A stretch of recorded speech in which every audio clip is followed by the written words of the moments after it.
Good morning बच्चों। केयर लक्कम मेमोरियल सीबीएसई स्कूल मुधोल आपको स्वागत करता है। बच्चों, पिछले कक्षा में हम लेखक जी श्री राम शर्मा द्वारा लिखित स्मृति पाठ के बारे में हम चर्चा कर रहे थे। तो इस पाठ से लेखक जी हमें यह समझाने के लिए कोशिश की है कि लेखक जी के जीवन में अनेक साहसिक घटना घटी है ना।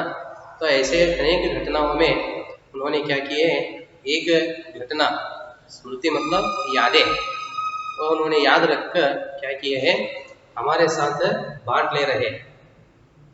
ठीक है, बचपन में वह यह घटना घटी थी, उसके बारे में लेखक जी हम हमारे साथ चर्चा कर रहे हैं। अब बच्चों देखे हो पिछले कक्षा में क्या हुआ था, तो एक दो पंक्ति पीछे से देख लो। देखो, तो लेखक जी के बड़े भाई क्या कहते हैं, तो एक पत्र लिखकर उन्होंने मक्खनपुर के ढाक खाने में डालने के लिए लेखक जी को कहते हैं। ठीक है, तो लेखक जी उसे ले जाते हैं और जाते ही उन्होंने लेखक जी के हाथ में वह चिट्ठियां देने से पहले एक बात कहते हैं। उन्होंने क्या कहते हैं, देखो इधर है, तेजी से जाना, यह चिट्ठियां लेकर आप तेजी से जाना, क्योंकि जिससे शाम की डाक में चिट्ठियां निकल जाए ये बड़ी जरूरी है। समझ में रहे ना। तो तेजी से जाना है, मतलब जोर से स्पीड जाना है, क्योंकि वो शाम वाले वो ढाकी ने क्या करता है, शाम को सभी चिट्ठियां ले जाता है ना, तो उसके साथ ये भी जाना है, क्योंकि ये बहुत बड़ी जरूरी है। तो इस तरह कहकर तो भाई लेखक जी के बड़े भाई लेखक जी को क्या करते हैं, चिट्ठियां देकर भेजते हैं। लेखक जी के साथ लेखक जी के छोटे भाई भी थे, दोनों चलने लगे। देखेंगे बच्चों क्या होता है, आइए आगे होता है। झाड़े के दिन थे, झाड़े के मतलब सर्दी के दिन। ठीक है,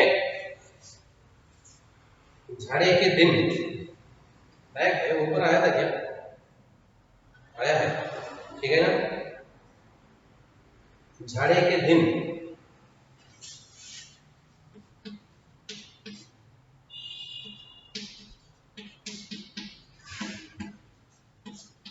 मतलब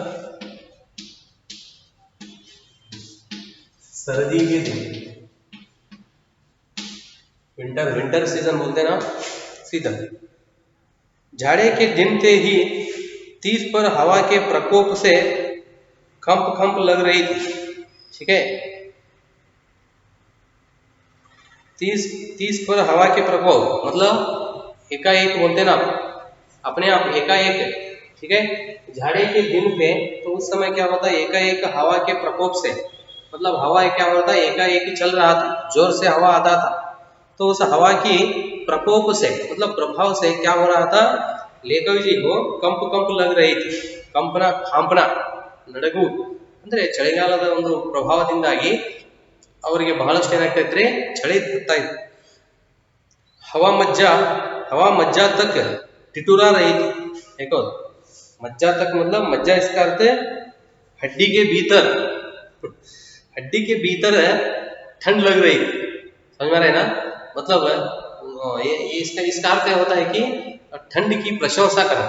समझ में रहे ना, मज्जा तक टिटुरा रही थी, सर्दी से खांपना, टिटुरना।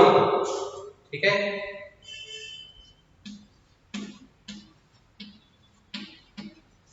टिटुरना मतलब सर्दी से खांपना। ठीक है, ठंड ऐसा था कि ठंड हड्डी के भीतर जाकर, या उसी तरह ठंड से हम क्या कर रहे थे, खांप रहे थे। समझ में रहे ना।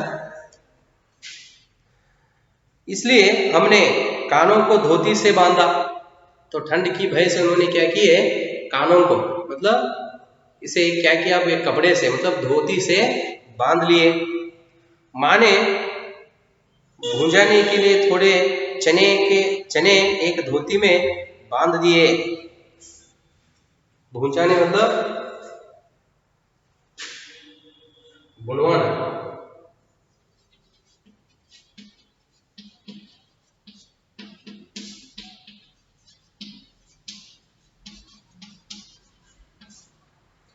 भुनौना या भूनना।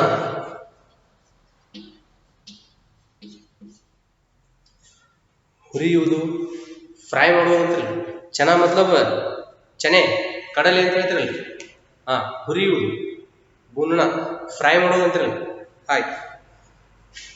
माँ ने भुंजाने के लिए थोड़े चने एक धोती में बांध दी, ಅಂದ್ರೆ ಕಡಲೆಯನ್ನು ಹುರಿದು ತಿನ್ನಲು ಏನ್ ಮಾಡಿಬಿಟ್ರೆ ಅಮ್ಮ ಒಂದು ಬಟ್ಟೆಯಲ್ಲಿ ಏನ್ ಮಾಡಿದ್ಲು, ಕಡಲೆಯನ್ನ ಕಟ್ಟಿ ಕೊಟ್ಲು ಅವ್ರಿಗೆ। बांध दी। हम दोनों भाई अपना अपना डंडा लेकर घर से निकल पड़े। डंडा मतलब लकड़ी, ठीक है, हाथ में एक लकड़ी मतलब डंडा लेकर दोनों भाई क्या किए, घर से निकल पड़े।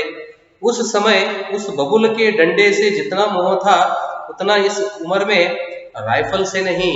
देख लो, तो वह डंडा इतना महत्व का था कि, डंडा मतलब हाथ में लिया हुआ वह लकड़ी, तो उस लकड़ी का महत्व ऐसा था कि इस उम्र में मतलब इस आधुनिक काल में राइफल मतलब गन से भी उतना प्यार न था, उतना प्यार उस दिन उस डंडे से था।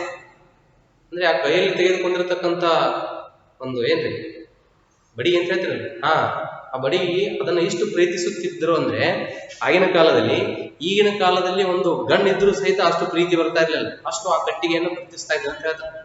देखोदा बबुल के डंडे से जितना मोह था, बबुला मतलब बबुल डंडा इसका मतलब एक कांटेदार पेड़ है वो, बबुल इसका ಮುಳ್ಳಿನಿಂದ ಕೂಡಿರ್ತಕ್ಕಂಥ ಒಂದು ಗಿಡ,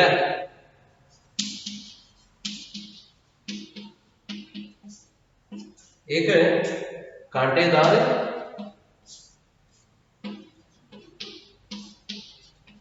पेड़, ठीक है।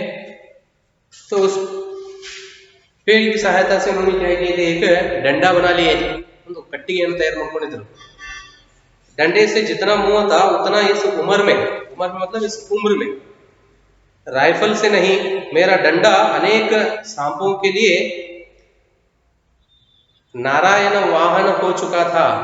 नारायण वाहन मतलब एक स्थान से दूसरी स्थान तक ले जाने वाली सवारी, समझ में आ रहे ना। नारायण वाहन देखते हो आप, नारायण वाहन मतलब नारायण वाहन छोड़ दो, सिर्फ वाहन का उपयोग क्या होता है, एक जगह से दूसरे स्थान को पहुंचाने के लिए हम वाहनों का प्रयोग करते हैं। उसी तरह यह भी तो उदाहरण लेते हैं, नारायण वाहन मतलब एक स्थान से दूसरे स्थान तक ले जाने वाली सवारी, मतलब अनेक विषयों पर लेखक जी को वह डंडा बहुत मदद किया, मतलब सहायता किया, समझ में आ रहे ना। मक्खनपुर के स्कूल और गांव के बीच पड़ने वाले आम के पेड़ों से, ठीक है, प्रति वर्ष उससे आम झुरे जाते थे। देख लो, लेखक जी कहते हैं मक्खनपुर के स्कूल और गांव के बीच पड़ने वाले आम के पेड़ों से प्रति वर्ष उससे आम झुरे जाते थे।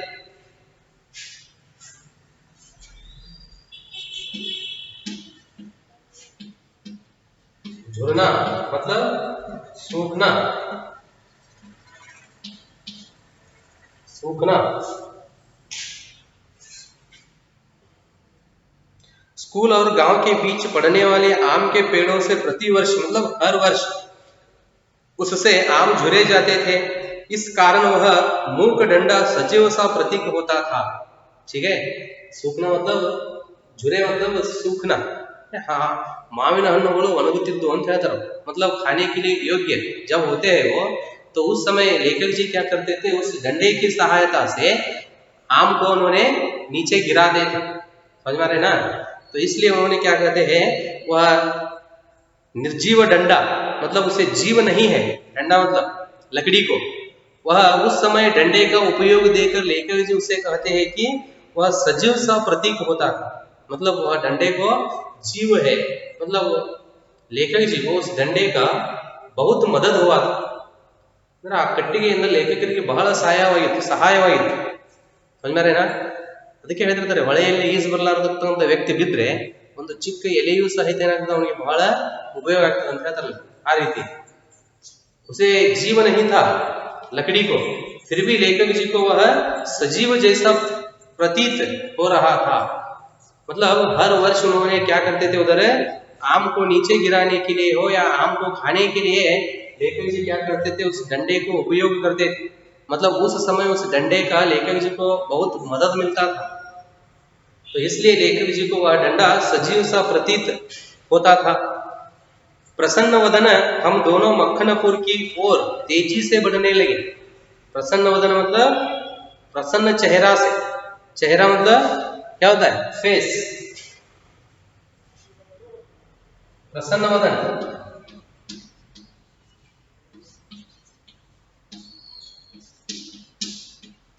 प्रसन्न चेहरा, प्रसन्न मतलब खुशी, चेहरा मतलब फेस। वे दोनों यह सोचकर, मतलब उधर जाकर हम क्या खाएंगे, आम खाएंगे, इस तरह सोचकर दोनों भाइयों ने प्रसन्न वदन से, मतलब खुशी से वे क्या करने लगे, हम दोनों मक्खनपुर की ओर तेजी से बढ़ने लगे। तो गांव की ओर उन्होंने क्या करने लगे, बहुत खुशी से दौड़ने लगे दोनों भाइयों ने। चिट्ठियों को मैंने टोपी में रख लिया क्योंकि कुर्ते में जेब न थी।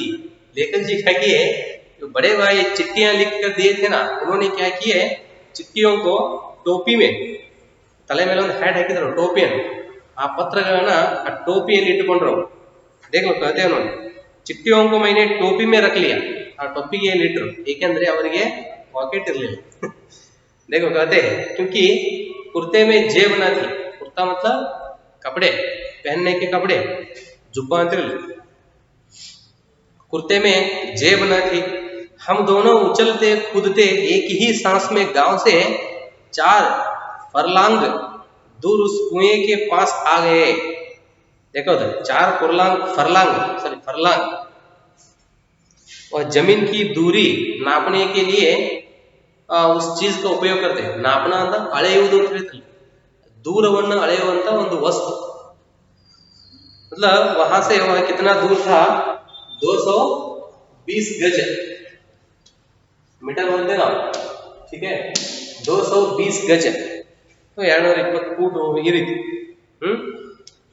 4 फरलांग। हम दोनों उछलते कूदते एक ही सांस में, एक ही सांस में मतलब उसिರು ಹಿಡಿದು ಬಹಳ ಖುಷಿಯಿಂದ ಜೋರಾಗಿ ಹೊರಟುಬಿಟ್ರು ಅವರು। ವಾಪಸ್ ಉಸಿರು ಬಿಡುವಷ್ಟರಲ್ಲಿ तो ಥೇಕ್ ಹತ್ತುವುದರಲ್ಲಿ ಏನ್ ಮಾಡಿಬಿಟ್ರು ಅವರು, 220 ಗಜ ಊರಿನಿಂದ ಅಷ್ಟು ದೂರ ಏನ್ ಮಾಡಿಬಿಟ್ರು, दारियನ್ನ सागिದರು। हम दोनों उछलते कूदते मतलब छलांग मारते हुए, जंपिंग, उछलते कूदते एक ही सांस में गांव से 4 फरलांग दूर उस कुएं के पास आ गए। कुएं मतलब ಬಾವಿ ಅಂತಿರಲ್ಲ, ಅಂದ್ರೆ ಊರಿನಿಂದ ದೂರ ಇರತಕ್ಕಂತ ಆ ಬಾವಿಯ ಹತ್ರ ಬಂದ್ರು, ಒಂದು ಬಾವಿಯ ಹತ್ರ। जिसमें एक अति भयंकर काला सांप पड़ा हुआ था। उस कुएं में क्या हुआ था, एक बहुत बड़ा भयंकर काला सांप पड़ा हुआ था उस कुएं में। कुआं कच्चा था और 24 हाथ गहरा था। 24 मतलब 44, ठीक है, हाथ मतलब 24 हाथ ಅಂದ್ರೆ 44 ಕೈಯಷ್ಟು ಆಳವಾಗಿತ್ತು, ಡೀಪ್, ಆ ಬಾವಿ ಕೆಳಗಡೆ ಉದ್ದವಾಗಿತ್ತು। 24 हाथ गहरा था, गहरा मतलब डीप ಅಂತ ಹೇಳಿದ್ರೆ ಬಾವಿಯ ಆಳ। और 24 हाथ गहरा था, उसमें पानी न था, कुएं में पानी न था।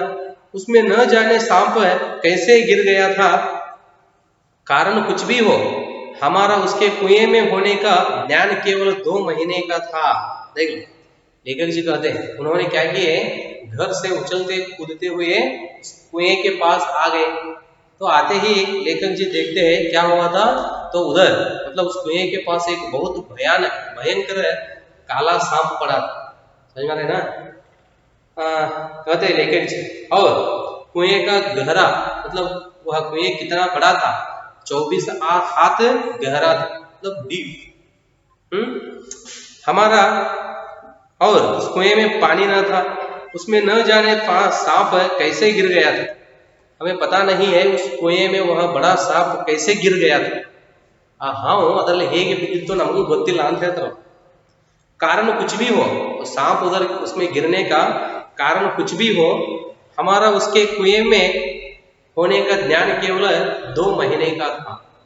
उस कुएं के बारे में हम समझ लेकर, ठीक है, और उस कुएं के बारे में हम जानकारी पाकर सिर्फ 2 ಮಹಿನೆ हो गए थे।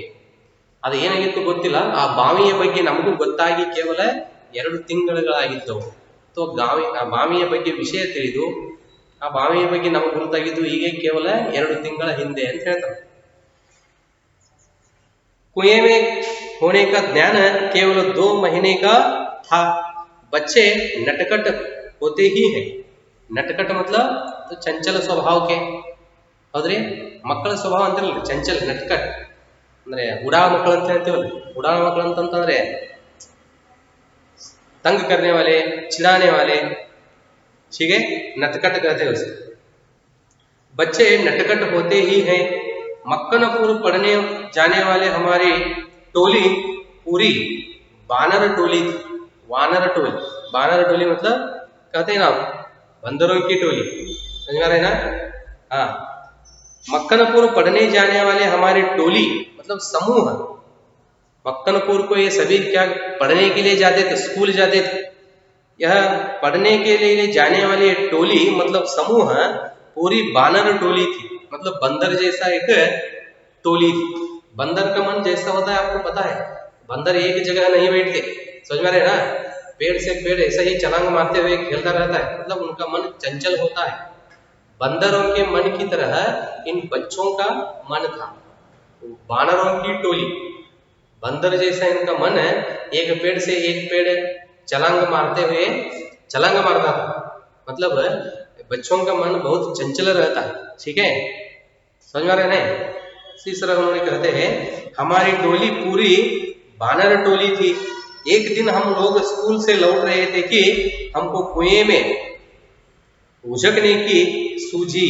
उझकना मतलब उचकना, पंजे के बल ಚಾಕರ್ ಝಾಂಕನ ಅಂದ್ರೆ ಕಾಲಿನ ಮುಂದಿನ ಬೆರಳಿನ ಮೇಲೆ ಭಾರ ಹಾಕಿ ಕೆಳಗಡೆ ಇಣುಕಿ ನೋಡೋದು ಅಂತ ಹೇಳ್ತಾರೆ.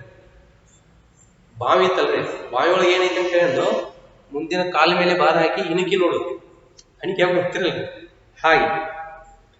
लेखक जी कहते हैं एक दिन हम लोग मतलब ये सभी बच्चों का वह समूह स्कूल से लौट रहे थे, वापस घर आ रहे थे।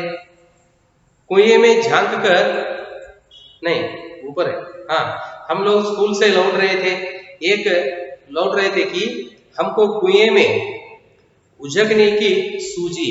सूझना मतलब वह उपाय आना, कहा कुएं में झांक कर देखने का वह उपाय मन में आया। हाँ, उझकना,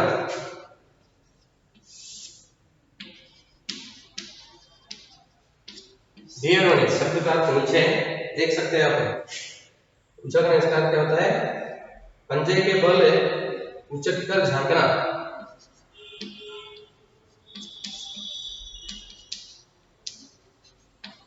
पंजे के बल उचक कर